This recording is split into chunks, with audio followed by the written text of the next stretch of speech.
Hello world, Bob here. Finally today at Lyme Park, which is probably Greater Manchester. And a spur of the moment going for a walk. I'm actually on an expedition looking at an old second-hand Land Rover because I need a toy. I desperately need a toy. Anyway, I'm on my way home now. Haven't bought anything because I was demonstrating self-control. I passed the signs to Lyme Park, the entrance to Lyme Park, and I thought, oh, quick dive in there. And now I'm having a walk. It's glorious. It's a bit overcast, but lovely day. Towards the end of October. Autumn colours. Look at the colours. They are fabulous. And beautiful. I should be back in a minute.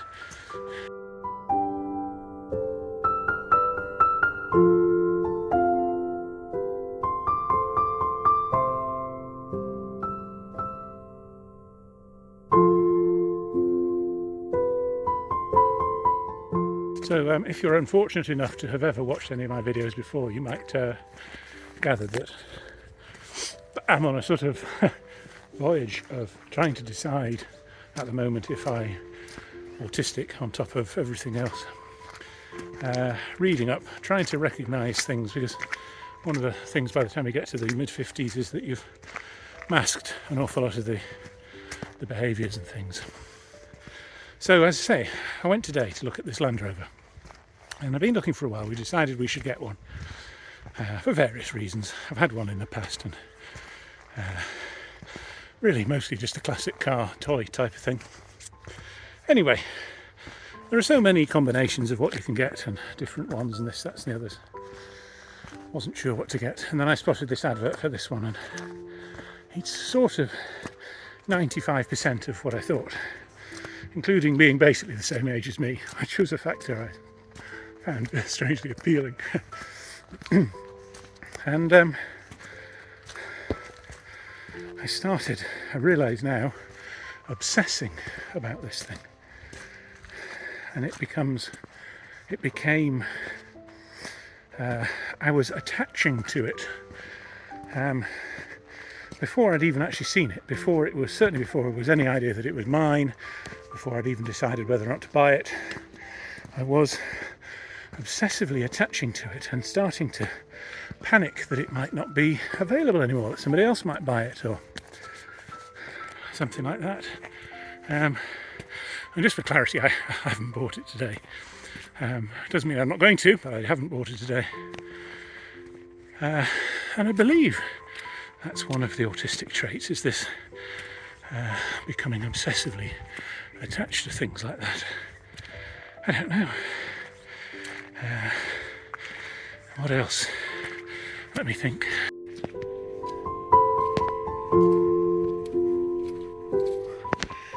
Should we go through the gate like a good boy, or should we walk round the end? What do we think? Oh, let's be a good boy.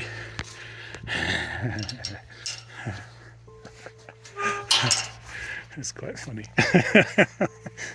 because there's no fence at that end either. Look at that tree. Isn't that beautiful? Beech tree.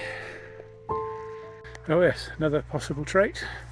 Realised one of the autistic traits is that you need to have people's love for you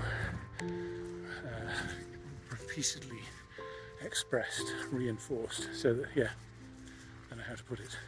And I realise that's something I need. I like to hear my wife saying it. And I very quickly sort of wonder that there's something wrong if she's not always saying it. Maybe there is.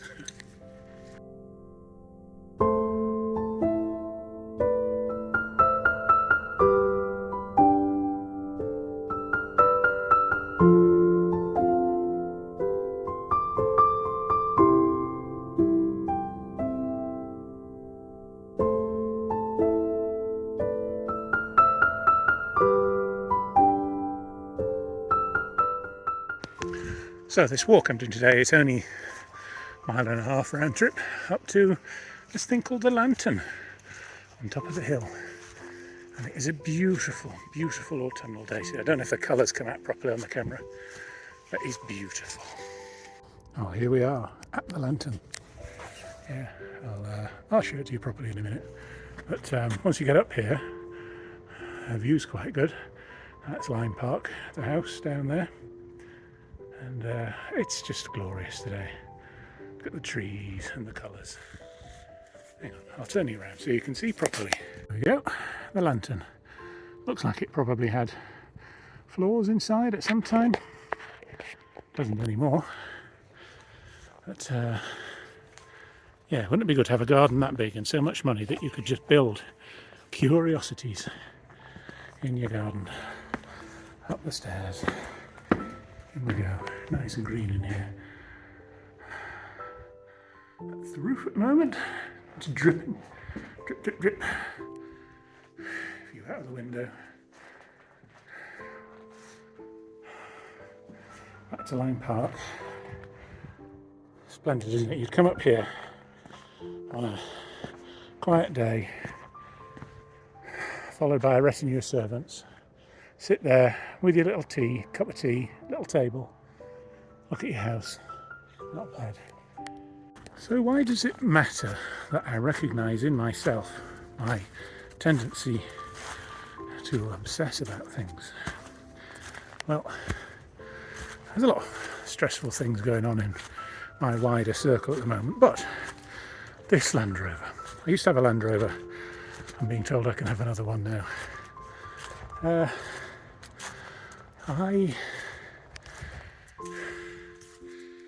I was getting really, really anxious. I was anxious to a level where yesterday afternoon I was having to lie down and do meditations and breathing exercises. It was the knot in the chest and the queasiness and the palpitations, racing thoughts. So I did some exercises and I eventually sat down and calmed down, had to think about it, and I suddenly realised that this is what I was doing with this Land Rover. I am obsessing about the idea that I need one and want one, and focusing all of that on this particular one. And to an unhealthy degree. And as soon as I realised that, I could actually feel the tension sort of washing out of me. And that's the importance of these things, that actually just knowing that's what you're doing, recognising that behaviour is key to being able to at least control it.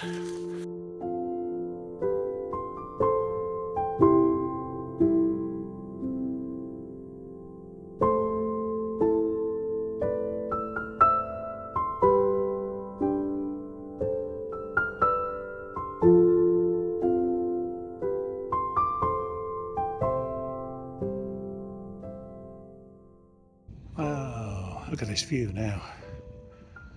There's another building that's called the Cage. I might try and go over there now, I think. I'll look at the view today.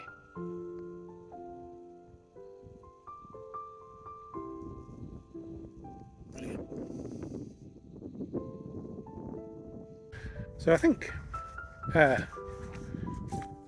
the whole obsessions thing is deeper. Or it's, well, as with any mental health issue, people would tell you that autism isn't a mental health issue, it's a disability or a condition. Anyway, as with any brain function, let's go through that minefield, shall we? Problems. It's complicated. I suspect that as a child, it was drilled into me that you had to be normal. And I suspect I learned to squash a lot of these. Sorry, I'm looking down because I'm walking down this steep grass slope and I don't like walking on wet grass. Very good at falling over. You might catch it live on camera any second now. Obsessions, that's the thing. Autistic obsessions with things. Now, my wife will tell you I get obsessions. I have too many hobbies. we have a big dining room in our house, and about half of it is full of my hobbies. It's full of model aeroplanes and model boats and 3D printers and bits of electronics, and soldering irons and tools, and this is and that's is and the others is, and art materials and other 3D printers, and there's a sort of theme in the nature of it. I like techie stuff, but oops, down we go, careful, careful. Yeah, I obsess about things, and I don't know whether it's normal to obsess about them. I get very, very keen on things, go into them in depth, probably at expense, and then get bored of them, or lose focus, or perhaps not get bored of them, but get the next obsession. So there's a guilt perhaps attached to being keen on something, feeling like I shouldn't, that it's just another thing somebody's going to toss at or suggest is a waste of money. And I think this comes from childhood. We were never allowed to have those sorts of expensive, obsessive interests in things. And maybe if there'd been at the time, maybe if that had been allowed, or maybe there would have been one thing or one bigger thing that I'd followed through on. I don't know. I don't know what it is now. I don't know whether I should be looking now for one thing to become obsessive about, or just try and lighten up on myself with other things. Anyway, so the Land Rover thing, when I was looking at it, was there are sensible, practical reasons to buying one. We are, as a couple, getting to a sort of early retirement type of scenario potentially, or at least a slowing down, a changing what we're doing. A job in a local shop instead of my wife going out manically trying to wear herself out every day. And I don't know if I'm still going the right way, but there's a sort of path here. It was actually her suggestion that we should get another Land Rover, which took me completely by surprise a few months ago. Makes a lot of practical sense. So I know that logically, my logical bit of the brain knows that there is a reason for doing it. But the self-doubt, the distrusting of my own motivation tags on round the edge. I'm just going to swap the camera because we're wading through a bog now. I think I'm going to that style over there, but there's a lot of exciting bog between me and it. So stand on the long grass. Mind, that's what everybody else has been doing. I wonder how deep the mud actually is. I nearly lost my boots on Crosby Sands yesterday. I didn't. They're still there. But anyway, I was glad I had them on. We did see at least one teenage boy lose his shoes and socks in the mud at Crosby Beach yesterday. Yeah, so there's a lot of baggage over what should be a logical decision, and I don't know why I was suddenly able to relax yesterday. I'd had this fear of this Land Rover getting away, but then that's clashing with the concern that to buy it there and then would be impulsive and not sensible. I haven't bought it today. But it just meant yesterday I realised what was going on, and I managed to partition that bit of the brain, and it's still in there, but it's hushed up a bit. Managed to quieten it down so that I could I found my way around this now. Squelch, I'll go that way.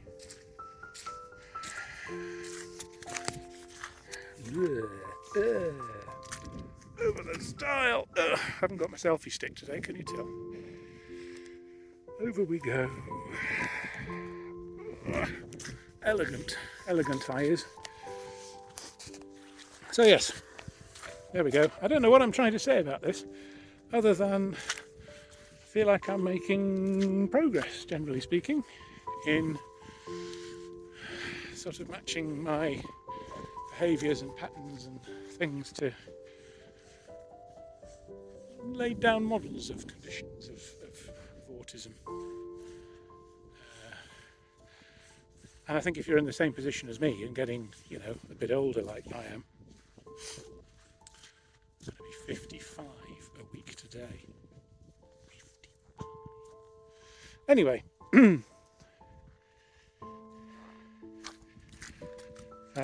oops, sorry, more mud.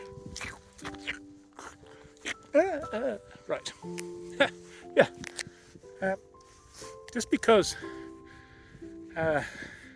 you can't instantly match that checklist, remember that checklist was written for white Anglo-Saxon teenage boys with their obsessions and their behaviours, not for, okay, I'm still white Anglo-Saxon, possibly more Norse than Anglo-Saxon, but there we go. The principle, I'm waffling.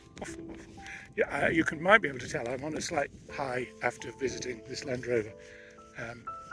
Not necessarily because of it, but just because I feel so much relieved for having been and gone and looked. Yeah, you've learned, if you're anything like me, you've learned to repress behaviours, hide behaviours, even to yourself. They're bubbling away under there because they're not, you can't cure them. They're not a disease, they're who you are. They're bubbling away. Enough of that, I'm going to carry on my walk now.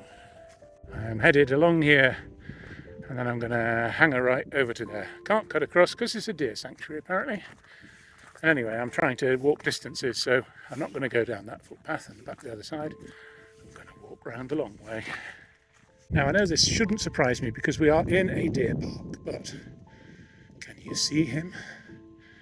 Can you actually, can I zoom far enough? Look at that over there. He's a big chap with antlers to match. See if we can get closer.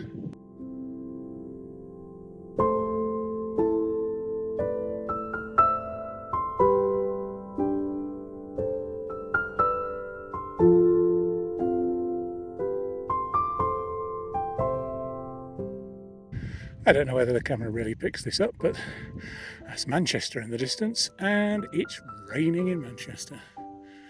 Pouring. Not nice.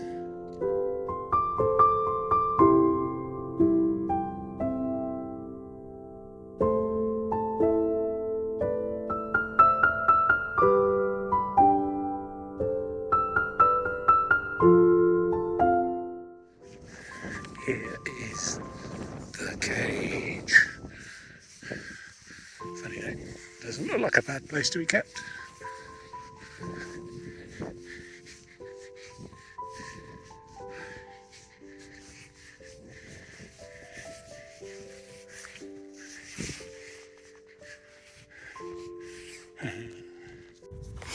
Right, well, that was the cage. I'm walking back towards the car park now. It's 1 o'clock. Clock's changed at the weekend, so my stomach thinks it's 2 o'clock and that my throat has been cut, as the proverbial saying has it. So I shall wish you all bon voyage and say bye-bye out.